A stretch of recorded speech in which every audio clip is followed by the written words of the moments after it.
Zaqatalanda bir günüm necə keçir? Səhər tezdən 11-in yarısı gümrah şəkildə oyanıram. Son zamanlar heç cürə səhər yemək yeyə bilmirəm. Ancaq su içə bilirəm.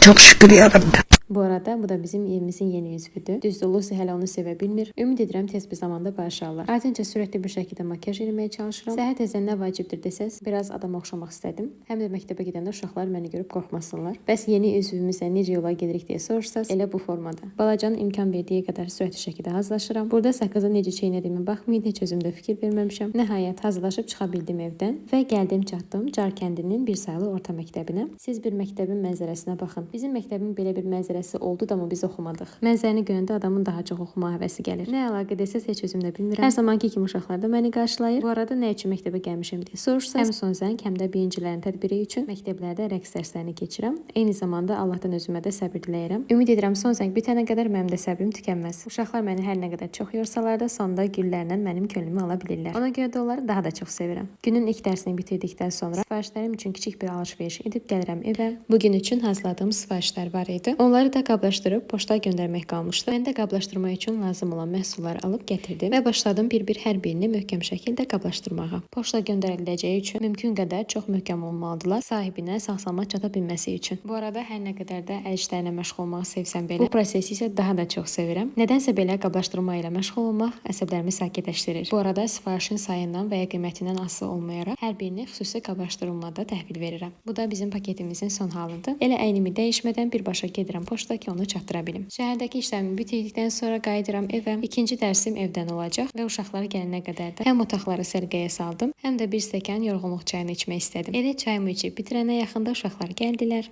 və günün növbəti birinciləri olan dərsimizə keçməyə başladıq. Bu arada normalda rəqs dərslərini mən evdən keçirəm. Sadəcə son zəng ərəfələrində istisna olaraq məktəblərdə keçirəm. 1 saat yarım davam edən günün ikinci dərsini də bitirdik. Bu arada bu da bizim Lucy'dir, artıq böyüyüb. Ardınca isə həm biraz istirahət edim, həm də nəfəs alım deyə pişiklərlə bərabər həyətdə otururuq. İstirahətdən sonra da başlayıram Qurban Bayramı üçün olan sifarişimizə. Gecə 2-yə 3-ə qədər də işləyib bunu bitirməyə çalışacağam. Əlbəttə ki, nəticəni əl işi səhifəmdə paylaşacağam sizinlə. Sizinlə isə növbəti və daha maraqlı vloqlarda görüşənədək.